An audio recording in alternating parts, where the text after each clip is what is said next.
সাথে আছি দর্শক। এই মুহূর্তে আপনারা দেখতে পাচ্ছেন শিবচরের পাঁচচর যে গোলচত্বর বাস স্ট্যান্ডটি আছে সেই বাস স্ট্যান্ডেই কিন্তু এখন আমাদের মাদারীপুর এক শিবচর আসনের যে এমপি আছেন আমাদের পীরজাদা হানজালা, উনি কিন্তু এখন এই আপনার এই এবং সিন্ডিকেট, এখানে যে একটা সিন্ডিকেট হয়, ভাড়া নিয়ে যে একটা সিন্ডিকেট, এখানে যে একটা চাঁদাবাজি হয়, সেই বিষয়গুলোই কিন্তু আজকে এখানে এসেছেন। আমরা আপনাদেরকে দেখানোর চেষ্টা করবো এখানে আসলে কী হচ্ছে এবং কী বিষয় নিয়ে এখানে আলোচনা হচ্ছে। দর্শক আপনারা দেখতে থাকুন। দর্শক আমরা এখানে যদি একটু দেখাই আপনাদেরকে, এখানে কিন্তু অনেক মানুষ কিন্তু এখানে জড়ো হয়েছেন এবং এখানে কিন্তু আমাদের যে মাদারীপুর এক শিবচর আসনের যে এমপি প্রার্থী জনাব হানজালা, তিনি কিন্তু সরজমিনে কিন্তু এটা পর্যবেক্ষণ করতে এসেছেন এবং সেখানে কিন্তু যে এখানে বাস আছে সেই কন্ট্রাক্টর এবং এখানে ড্রাইভার থেকে শুরু করে এখানে যে সিন্ডিকেটটা কাজ করে ঠিক তাদের সাথে কিন্তু তিনি কথোপকথন তার হচ্ছে। কিন্তু আসলে আমরা এই মুহূর্তে আপনাদেরকে একটু দেখানোর চেষ্টা করব তিনি ভিতরে কীভাবে। আপনি একটু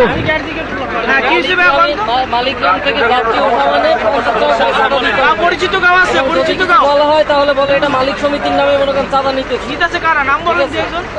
মালিক গ্রামে যান, প্রত্যেক গাড়িতে যাত্রী উঠলে 50 টাকা করে মনে করেন দেওয়া লাগে।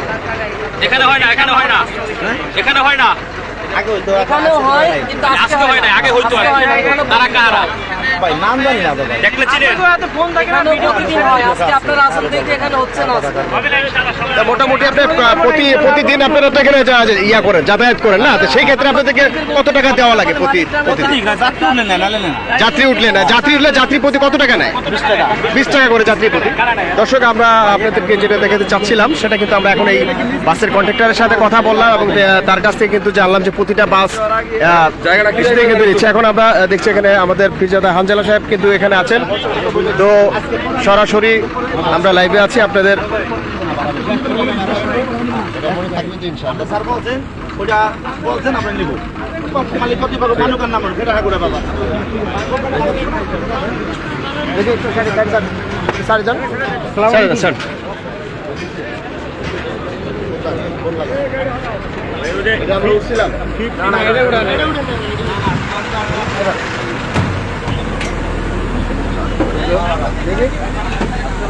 দেখি আপনারা একটু কথা বলেন। সবাই ভালো আছে? এখান থেকে এই সব থেকে উঠছেন কে কে?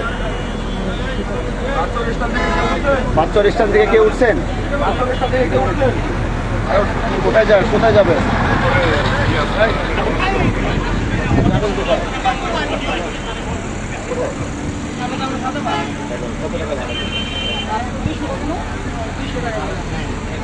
মানে বলছে তো 200 করে উঠেছে।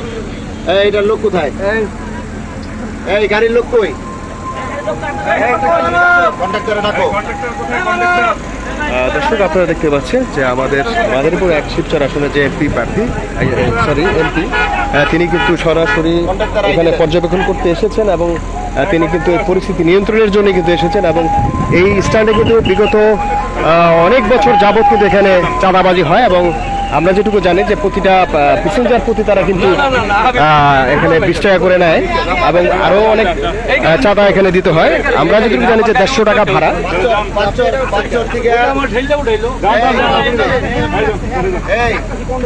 পাঁচচর থেকে ভাড়া 200 টাকা।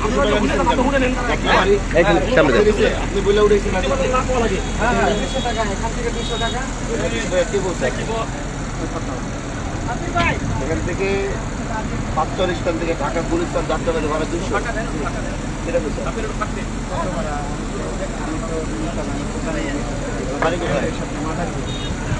এখানে চান্দাদান কত? চান্দাদান কত? 20 টাকা। 20 টাকা তাহলে ভাড়া দাঁড়াই দিয়ে হলো 180 টাকা। 180 20 টাকা। আপনি কি জানেন যে পাঁচচর থেকে এখান থেকে ভাড়া 150 টাকা ঢাকা? এই স্থান থেকে যাত্রাবাড়ি গুলিস্তান ভাড়া যে 150 টাকা, আপনি জানেন? আমি জানি। জানেন না? তাহলে আপনি জানেন না, মনে থাকবে। আর ওই 20 টাকা যে দিতে হয় 20 টাকা দেওয়া লাগবে। 20 টাকা দিবেন না। 5 টাকা ভাঙ্গার থেকে শুরু হয়। শোনেন, ভাঙ্গা ভুঙ্গা আমি বুঝি না, এটা আমার এরিয়া না, এটা আমার স্থান কিনা। আমার এখানে আসে। হ্যালো, আসসালামু আলাইকুম। হ্যালো, জি আসসালাম। আমি একটু পাঁচচর স্ট্যান্ডে আছি, আমি একটু আপনার আসলে আমি একটু খুশি হইতাম। আমি আপনার আসতে কত করে লাগবে? কোথায় আছেন? কোথায়? তাহলে ইয়াতে আপনার ইয়েতে দর্শক আপনারা দেখছিলেন সরাসরি আমাদের আরটিভি বাংলা লাইভে এখানে সরাসরি হাইওয়ে যে ওসি আছেন তার সাথে কিন্তু কথা বলছেন এবং এখানে বিষয় নিয়ে কিন্তু জানতে চাচ্ছেন তার কাছ থেকে। হ্যালো, এখনই পাঠান। তাহলে এখান থেকে ভাড়া দাঁড়াইলে হয়েছে 150 টাকা। সবাই বলে দিচ্ছি এটা ভাড়া, এটা ঠিক করা ভাড়া। যারা হয়তো জানেন না যে আসলে কত টাকা ভাড়া পাঁচচর থেকে ঢাকা, তারা আবার নতুন করে জেনে নিন। পাঁচচর থেকে ঢাকার ভাড়া হচ্ছে 150 টাকা। 150 টাকা। 150 টাকা এটা মনে থাকবে? মনে থাকবো। আর এটা তো আমাদের ডাইরেক্ট পরিবহন, ঠিক আছে? হ্যাঁ, ডাইরেক্ট পরিবহন থামাইছেন না এখানে যাত্রীর লিগে? যাত্রীর লেগে না, আমাদের চেকার আছে না কেন? তাহলে ওই যে চেকার থামাইছেন তো, আমার এখানে থামে যাত্রী উঠাইছে। এই যে চেকার লেখা, চেকার লেখা দিচ্ছেন, এই যে একটা চেকার।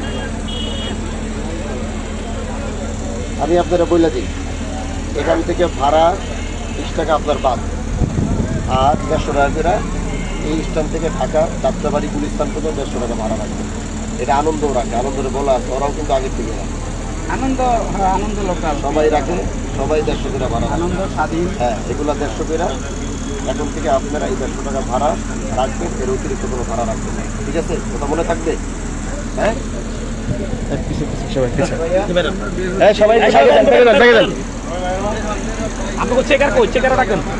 সবাই পিছিয়ে দেন।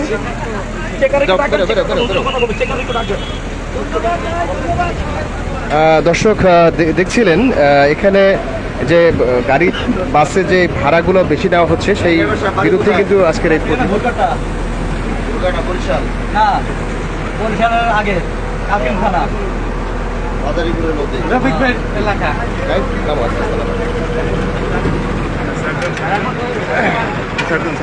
দেখে আপনারা একটু চাপেন, সবাই সরে যান।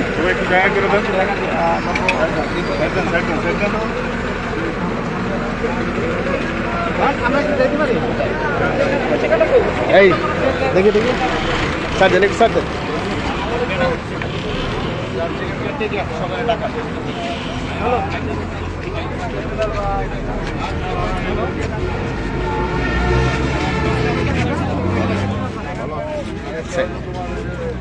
একটু দূরে থাকেন আপনারা। আপনি একটু দূরে থাকেন না, একটু ব্যালেন্স করে দাও, তোমরা একটু ব্যালেন্স করে তবে আপনারা অনেক অন্যান্যরা দূরে থাকেন একটু। দেখে দেখে সাইডে প্লিজ সবাই একটু সরে যান, সামনে থেকে সরে যান সবাই প্লিজ। 150 টাকা ভাড়া। দর্শক যেমনটি দেখছিলেন এখানে কিন্তু 150 টাকা ভাড়া কিন্তু নির্ধারণ করা, কিন্তু সেটা হয়তো সাধারণ জনগণ জানে না, আর না জানার কারণে কিন্তু তাদের কাছ থেকে কিন্তু 200 টাকা করে ভাড়া নিচ্ছে।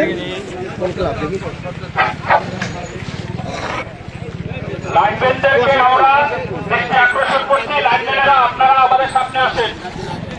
প্রত্যেকটা গাড়ির লাইনম্যান যারা আছেন, লাইনম্যানরা আমাদের সামনে আসেন। লাইনম্যানরা হুজুরের সামনে চলে আসেন। লাইনম্যানরা প্রত্যেকটা গাড়ির লাইনম্যান যারা আছেন, ব্যানারে যারা আছেন, চলে গেছে। আমাদের সামনে চলে আসেন। লোক আছে। সবাই যায় না, আমি সবাই Good night. দাঁড়া ইয়ে প্রত্যেকটা ব্যানারে প্রত্যেকটা গাড়ির লাইনম্যান যারা আছেন,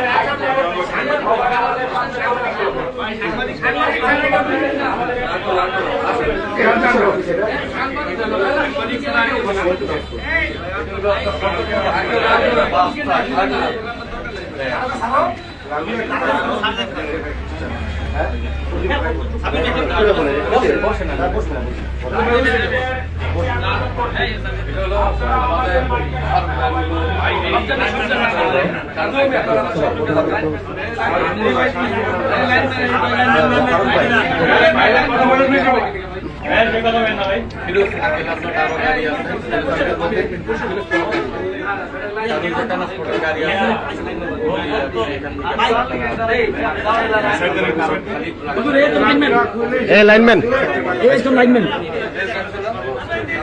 ওনার কিসের লাইন হচ্ছে পশুপতি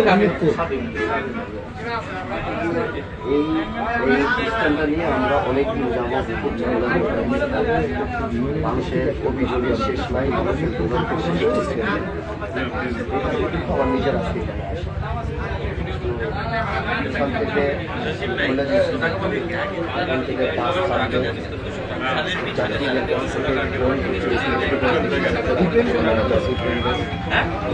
এখান থেকে যারা যাবে ওরা এখান থেকে ঢাকায় সায়দাবাদ গুলিস্তান যারা ঢুকবে তারা ম্যাক্সিমাম এখান থেকে ভাড়া দেবে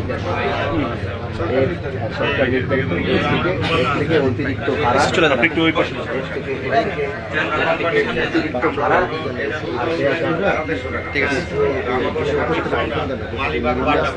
ভাড়া দিয়ে যাওয়ার পর কবে কবে কয় তারিখে কয় তারিখে যে এরপর আপনার ঠিক আছে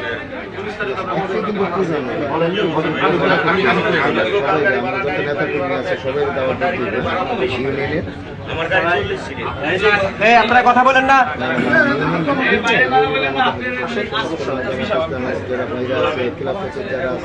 যারা কাজ করছে মাঠে ময়দানে সবাই একটু দাওয়াত দেওয়া নেতা কোম্পানির কার্ড দিছে, এমডি আছে, ম্যানেজার আছে, ওনাদের সাথে আমরা কোম্পানির কাজ করি। কথা হচ্ছে এটা, এখন যদি কেউ স্ট্যান্ডে চাঁদাবাজি করে, অনেক সময় হয় কি কেউ ধারণ করে এই করে সে করে। এখন আমাদের কার্ড হ্যাঁ আমাদের কোম্পানি আপনি চাইলে এমডির সাথে ম্যানেজারের সাথে কথা বলতে পারেন, কোনো সমস্যা নেই। আমরা কোম্পানির বেতনভুক্ত কাজ করি। হ্যাঁ বিগত পিছনে টাকা ফেসবুকে দেখা যাবে কারা চাঁদাবাজি করছে এই ছবিগুলি এখন তাদের বিরুদ্ধে একটু বেশি করতে কেন আমাদের জন্য কোনো সমস্যা হয় না, কারণ আমরা 10,000 টাকা পিছনে আমাদের কোনো বাড়তি টাকা নেই। এখানে কয়জন যাত্রী উঠবে কোম্পানি থেকে আমার দেখা চেক দেওয়া, ঠিক আছে, কয়জন যাত্রী উঠতেছে, কয় টাকা ভাড়া কাটতেছে, অতিরিক্ত যাত্রী নেওয়া কোম্পানির নিষেধ, ঠিক আছে। এগুলোতে আর কি আমরা কাজ করে থাকি। এটা আমাদের এমডি আছে, ম্যানেজার আছে, আমাদের কোম্পানি কাজ করে দিচ্ছে। এখানে আমাদের বাড়তি টাকা নেওয়ার কোনো সময় নাই। আসলে আমরা এক্সট্রা কোনো টাকা পয়সা কোনো গাড়ি কন্ট্রাক্টার কোনো গাড়ি ড্রাইভার দাবি করি না, নেব না। না না জিপি ছবি এটা টোটালি বন্ধ 5 তারিখের পর থেকে, এটা টোটালি বন্ধ। আমরা কোম্পানির সাথে কাজ করে রাখবে।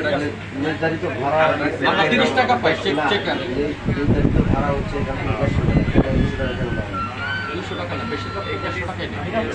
না 200 টাকা নেওয়া হয়, 200 টাকা 150 টাকা 200 টাকা যখন আসছিল অল্প পূজার ঈদে তখনই হইলো তারা ই করে দিছিল আপনার নাউডুবা থেকে 150 টাকা ঈদের মধ্যে ওরা 300 টাকা ভাড়া নিয়েছিল না, সোনালী সোনালী হ্যাঁ সোনালী যায় সামনে যান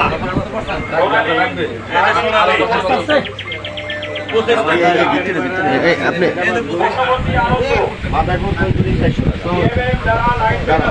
এই সবাই এদিকে আসলে তো মাদারপুর বন্ধুতে আমার হায়দ্রাবাদ মাদারপুর 400 টাকা হয়, এটা আমার অর্ধেক পড়ে। আমার ডাইরেক্ট আমার গাড়িতে 40 জন যাত্রী, এটা সার্ভিস তোমরা সোনালী গাড়ি গাড়ি, এটা 40 জন যাত্রী নয়। আমার রাতে ব্রিজ ভাড়া টোল ভাড়াই পড়ে যেতেছে আমার 65 টাকা। আমি 150 টাকা যাত্রী নিয়ে কি করবো? আমার ডাইরেক্ট গাড়ি যেটা সার্ভিস তোমরা সোনালী, আমার তো লোকাল না, আর আমার গাড়িতে বেশিও না, 40 জনের গাড়ি। এরপরে এই যে সরকারি যে সার, এই যে মাদারপুর 450 টাকা, 400 টাকা আমার এটা অর্ধেক পথ, আমার তো 200 টাকা আমি কোনটা অর্ধেক পথ? মাদারপুর কোন এটা অর্ধেক পথ না, শহর থেকে এটা মানে ঢাকা আর হায়দ্রাবাদ মালিবাগ 400 টাকা ভাড়া, মালিবাগ পর্যন্ত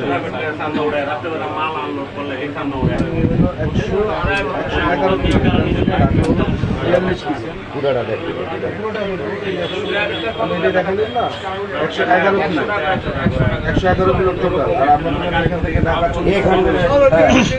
তাহলে কেমন কত অর্ধেক অর্ধেক হয় কেমন আমার এরকম ভাড়া মাদারপুরে কত মাদারপুরে এখান থেকে এদিকটা গেলে 64 হুমান হুমানি আমরা তো হুমানে ভাড়া নিয়ে হুমান সোনালী পরিবহন একটু ব্যতিক্রম, ডাইরেক্ট গাড়ি তো ডাইরেক্ট গাড়ি আর ওখান থেকে আপনার মাথাটা সামনে আপনি যদি সোনালীর দিকে মাদারীপুর থেকে ভরে আসেন, আপনি তো এখান থেকে 500 দিলেও নিবেন না। আপনি যখন এখান থেকে খালি থাকে তখন নিয়ে যাবে, তখন আপনি উঠান। আপনি 400 টাকা প্যাসেঞ্জারকে বন্ধ করে আপনি এখান থেকে উঠান, আপনি এখান না উঠালে আপনার সিট খালি যাবে, 150 টাকা আপনার profit। আপনি ওই ভাড়াটা উঠে জানেন আপনি যদি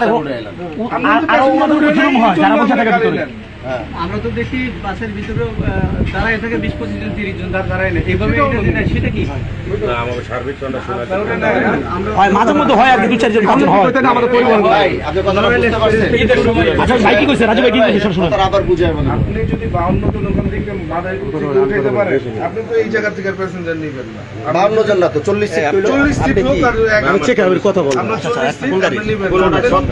উনি কথা বলতেছেন আপনি কোনো কারণে মাদারীপুরে 30টা সিট ফিল আপ করছেন, তখন ছেড়ে দিয়ে চলে আসছেন, 10টা সিট খালি, এই পর্যন্ত খালি, তখন আপনি এই জায়গায় 10টা সিট খালির জন্য ফিল আপ করতেছেন। আপনি যদি এখান থেকে না উঠান, আমরা 10টা সিট খালি যাবে, তখন আপনি 150 পাইলেও প্রফিট, 200 পাইলেও প্রফিট, 150 টাকা লইলো। আর আপনি ওখান থেকে ফুল ভরে আসলে আপনি 300 টাকা দেবেন। ওইটা হিসাব করে একটু চলতে হয় ম্যানেজ করে, ওখানে প্লাস এখানে মাইনাস, এখানে মাইনাস আমি বাইরে বুঝে দিতেছি।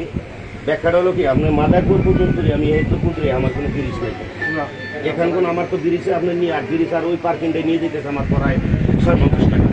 আপনার তো মাদারীপুর দিয়ে ব্রিজ এমনিও পার হইতে হইব, যাওয়ার সময় ব্রিজের কারণে তো আমি 400 টাকা নিছি নন থেকে। প্যাসেঞ্জার না হইলেও আপনার পার হইতে হবে কিনা? হ্যাঁ হবে কিনা? যদি আপনি প্যাসেঞ্জার নেন তাও পার হইতে হইব, আর যদি আপনার কোনো প্যাসেঞ্জার না হয় তাও আপনার ব্রিজ পার হয়ে আবার ঢাকা থেকে আবার লোড দিতে হইব। তাহলে সেটা তো আপনি এখানে আমার এখানে এসে তো এই জুলুমটা আপনি করতে পারেন না। আমার এখানে এসে তো আপনি এই জুলুমটা করতে পারেন না ভাই। যেটা বলবেন ওইভাবে কাজ করুন। এরা প্রায় সময় 150 টাকাও নেয়, এরা হয়তো এখন বলতেছেন আমি নিজেও দিয়েছি ওনাদের গাড়িতে 150 টাকাও নেয়, মূলত ওনারা 150 টাকা নেয়, ওরা যখন ধরে তখনই বাড়ে টাকাটা, ভালো না থাকলে আমরা ফিরে দিয়ে দেয় 75%। আমি 150 টাকা করে অনেকবার গেছি ভাই।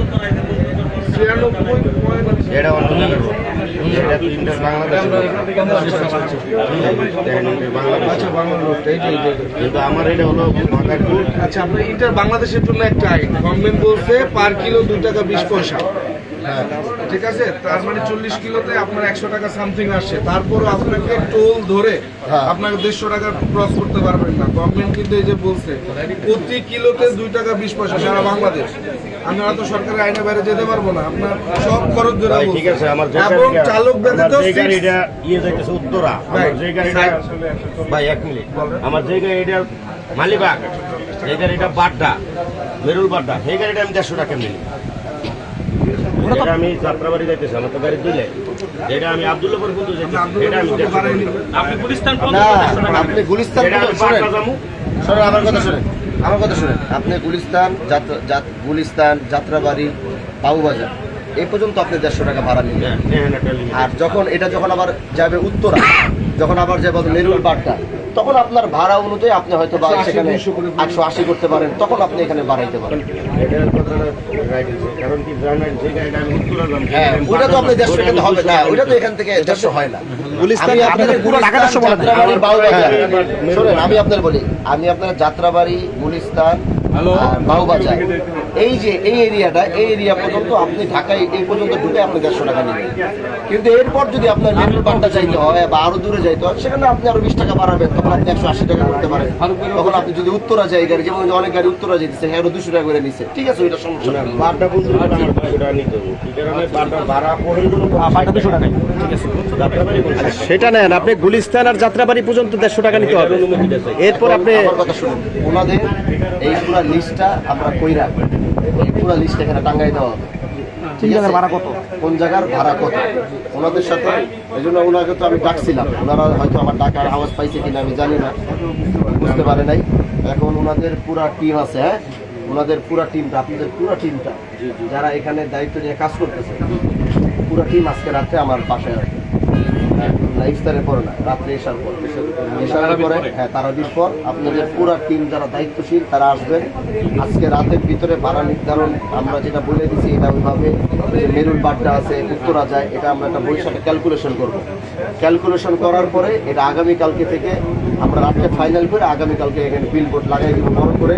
যারা এখানে যেটা যাবে ওখানে ভাড়া দেখবে, দেখে তারা গাড়ি দেবে, কারো যেন বলতে না হয়, কারো যেন কিছু করতে না হয়। সুন্দর সুন্দর সুন্দর হয় কি? দারুণ দারুণ তাহলে খুব সুন্দর। তাহলে আপনাদের পরামর্শের জন্য আপনারা যারা যারা আছেন দায়িত্বশীল, প্রত্যেককে কোম্পানি এখানে বিষয় যারা দায়িত্বশীল আছে, যারা দায়িত্বশীল আছে যে কোম্পানি, তারা এখানে একটা সুন্দর একটা স্পেস আমরা করে দিলাম, এখান থেকে বসে সব কার্যকর রাস্তার মধ্যে রাস্তায় দরকার হলে আমরা এখানে একটা সরকারি জায়গার ভিতরে আমরা একটা স্পেস করে দিই, সেই স্পেসে আপনারা বসেন, সুন্দর। ওখানে বসে কাজ করে, যার যার কাউন্টারে বসে কাজ করে, দৌড়ায় দৌড়ায় দেখতেও খারাপ দেখা যায়, মানুষ এগুলো উল্টা পাল্টা মনে করে।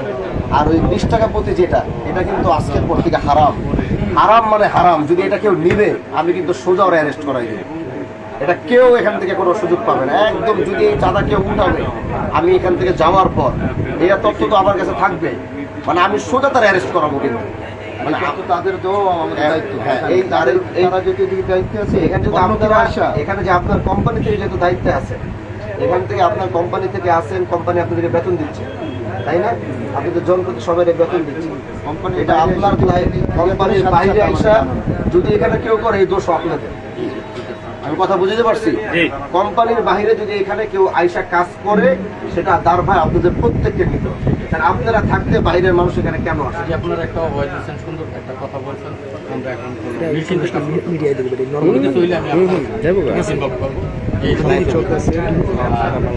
চ্যানেলও যাবে, ভালো ভালো চ্যানেল। আর প্রাইভেট কার যে এখানে আইসা যাত্রী উঠায়, শোনেন, প্রাইভেট কার যে এখানে আইসা যাত্রী উঠায়, সেই যে ওই টাকাটা কারা দেবে? নাম বলেন সমস্যা না, আমরা কথা বলবো। কিছু পোলাপান আছে, কারা পোলাপানরা, কারা, কে ওরা, কে ওদের পরিচয় কি? পরিচয় বলতে ওরকম আহামরি পরিচয় নেই, ওরা হইলো কাজ করে, এদিকে বাড়ি কাজ করে, মানে ওরা হইলো বেতনে কাজ করে, তো কারা বেতনে কাজ করে? ওরাই ওরা আবার কার বেতনে কাজ করে? দেখতেছি শুরু থেকে ওরা বেতনে কাজ করে। ওরা বেতনটা কার বেতনে? কার বেতন? মূলত বেতন নাই, হ্যাঁ? বেতন নাই, গাড়ি প্রতি টাকা নেয়। প্রাইভেট কার আমার সাথে একদম ঝামেলা করছে।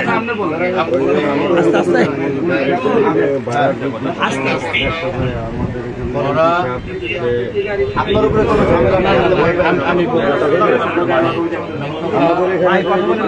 রিপন নামে একটা পোলা টাকা উঠে, রিপন উঠাইতো, ওই রিপন এখন উঠায় না, ওই পোলাপান দিয়ে হইলো উঠায়। দেখা গেল যদি 1000 টাকা করে 500 টাকা যে ডিউটি এই আর দাদা আমি তো অনুমতি পেলে যেতাম, আমার গাড়ি আসে আপনি চলে যান। দায়িত্বশীলরা রাত্রে ওসি সাহেব আসছে, হাইওয়ে থানার কথাটা বাইরে চলে। আচ্ছা হুজুর সামনে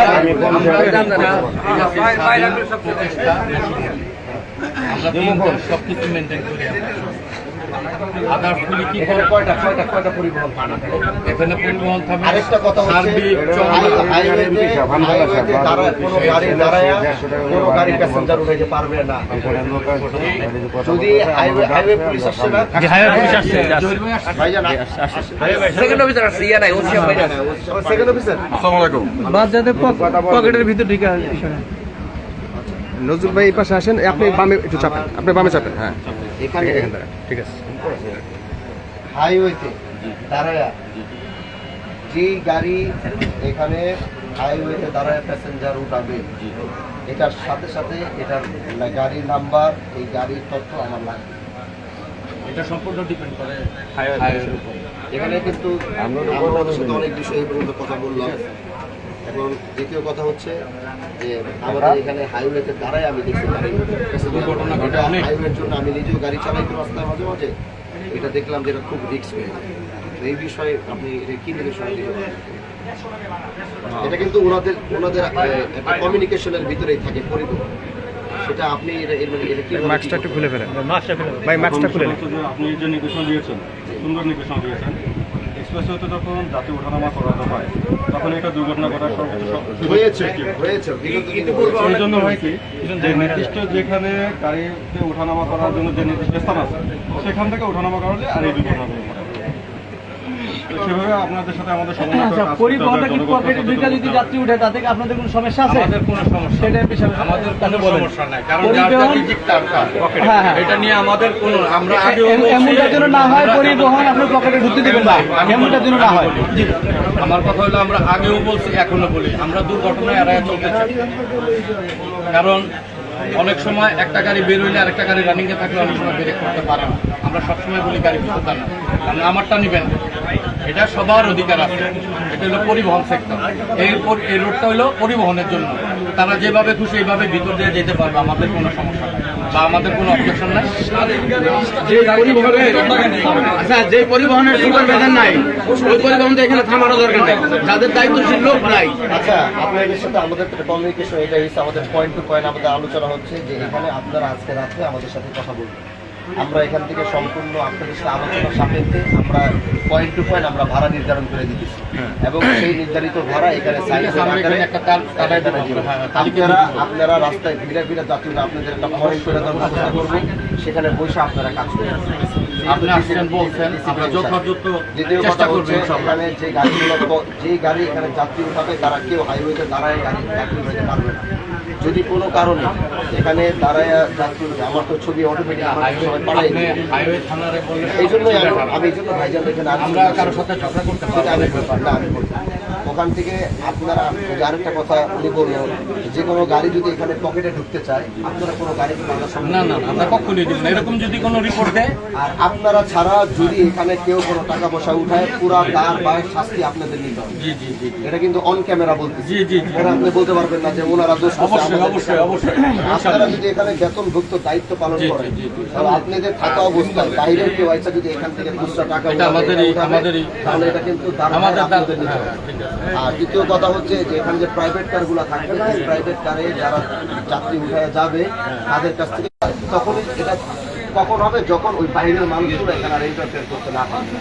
এই জন্য আপনাদের দায়িত্ব থাকবে সর্বোচ্চ, এবং আপনাদের থাকা অবস্থায় কেউ যদি এখানে কোনো চাঁদাবাজি করবে দায়িত্বের বাইরে গিয়ে আপনাদের সবাইকে শাস্তির আওতায় আনতে হবে। আর হাইওয়ে একটু কথা বলেন যে আজকে যে অভিযানটা পরিচালনা করলেন এটা আমাদের সামারি নিয়ে নিন। ঠিক আছে, এখন না, সব শেষ করার পরে ফিনিশিং এ ভাইয়া হাইওয়ের গাড়িগুলো চাঁদা উঠায় এটার ব্যাপারে কি কথা বলেন না। আমি চাইছিলাম যে হাইওয়ে পুলিশ এখানে কিছুদিন একটু ডিউটি করবে, একটা বক্স একটা বক্স হইলো এখানে একটু ডিউটি করবে, জিনিসটাকে পর্যবেক্ষণ করার জন্য যে এখানে কি চলতেছে, প্রশাসনিক একটা তথ্য, প্রশাসনিক একটা ডিউটি আমি চাই। শেষের কথা আসো আমি নির্দেশনা দিয়ে দিব, আপনি এখানে একজন কর্মরত ডিউটি শিফট করে দিয়ে এখানে আমার তথ্যটা লাগবে যে আমরা এখান থেকে যাওয়ার পর এখানে কি চলতেছে, এবার কেমন প্রশাসনিক একটা দায়িত্বশীল এখানে থাকতে হবে। আমি তখন একটা পুলিশ বক্স করে যেভাবে ভালো হয় আমি সুন্দর হবে। সবাই কিছু দেন, আপনি কিছু বলবেন? সবাই একটু সাইড দেন।